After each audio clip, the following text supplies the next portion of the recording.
মাঝে মাঝে যখন একেবারেই মন চায় না রান্না করতে, আর তখন যখন মনে হয় এমন একটা পদ রান্না করলে সম্পূর্ণ দুপুরের ভাত একেবারে নিমেষে শেষ হয়ে যাবে, ঠিক তখনই কিন্তু এই রান্নাটার কথা মাথায় আসে।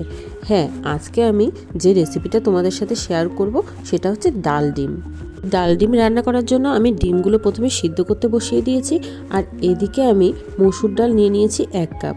ভালো মতো করে কচলে ধুয়ে নিয়েছি মসুর ডালটাকে। এবার ধোয়া মসুর ডালের ওপরে আমি দিয়ে দিচ্ছি কাঁচা লঙ্কা চেরা, পেঁয়াজ কুচি এবং রসুন কুচি। তারপর দিয়ে দিচ্ছি পরিমাণ মতো লবণ ও সরষের তেল। দিয়ে মসুর ডালটাকে আমি সেদ্ধ করতে বসিয়ে দিব।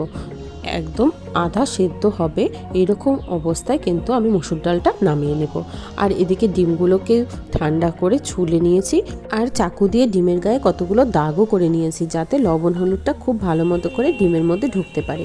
এবার ডিমগুলোকে লবণ হলুদ সুন্দর করে মাখিয়ে রেখে দিচ্ছি। আর একটা মশলা তৈরি করে নিচ্ছি। একটা বাটিতে জলের মধ্যে আমি দিয়ে দিচ্ছি হলুদ গুঁড়ো, লঙ্কার গুঁড়ো, ধনের গুঁড়ো, জিরার গুঁড়ো দিয়ে খুব ভালো মতো করে ঘুটে একটা পেস্ট রেডি করে রাখলাম। এবার গ্যাসে কড়াই বসিয়ে দিয়ে কড়াইয়ে দিয়ে দিচ্ছি সরষের তেল। সরষের তেল গরম হয়ে গেলে ডিমগুলোকে প্রথমে ভালো মতো করে এপিট ওপিট ভেজে নেব লাল করে। ডিমগুলো ভাজা হয়ে গেলে উঠিয়ে নিয়ে সেই তেলের মধ্যে আমি ফোড়ন দিয়ে দিব একটা এলাচ, দারচিনি ও লবঙ্গ। দিয়ে দিচ্ছি শুকনো লঙ্কা ও তেজপাতা। দিয়ে খুব ভালো মতো করে নাড়াচাড়া করে নিব। এবার দিয়ে দিচ্ছি একটা পেঁয়াজ কুচি। পেঁয়াজ কুচিটাকেও খুব সুন্দর মতো করে লাল করে ভেজে নেব। পেঁয়াজ লাল করে ভাজতে ভাজতেই আমি ওর উপরে দিয়ে দিচ্ছি আদা এবং রসুন গ্রেট করে রেখেছিলাম সেটা।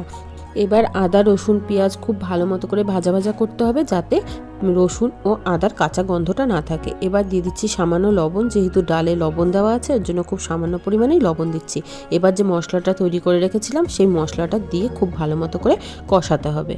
বেশ ভালো মতো করে কষানো হয়ে গেলে এবার দিয়ে দিচ্ছি স্বাদ মতো একটু মিষ্টি ও দিয়ে দিচ্ছি শেষে গরম মশলার গুঁড়ো।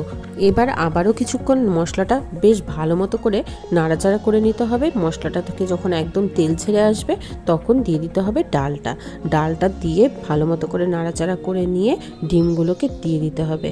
এভাবে তোমরা ডাল ডিম অবশ্যই রান্না করো ব্যস্ততার দিনে, বা যেদিন তোমাদের রান্না করতে মন চাইছে না একেবারেই সেই দিনগুলোতে। দেখো খুব ভালো লাগবে। টমেটোটা যাতে না গলে যায় তার জন্য ডিমগুলো দেওয়ার আগে কিন্তু আমি টমেটো কুচি দিয়ে দিয়েছিলাম, আর দিয়েছিলাম সাথে চেরা কাঁচা লঙ্কা। এবার একটু ভালো মতো করে নাড়াচাড়া করে ওপর থেকে ধনেপাতা কুচি ছড়িয়ে নিলে কিন্তু রেডি হয়ে যাবে এই ডাল ডিম রেসিপিটা।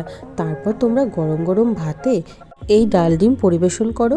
1 থালা ভাত নিমেষেই শেষ হয়ে যাবে, এই গ্যারেন্টি আমি দিচ্ছি। চলো তবে আজকের মতো টাটা।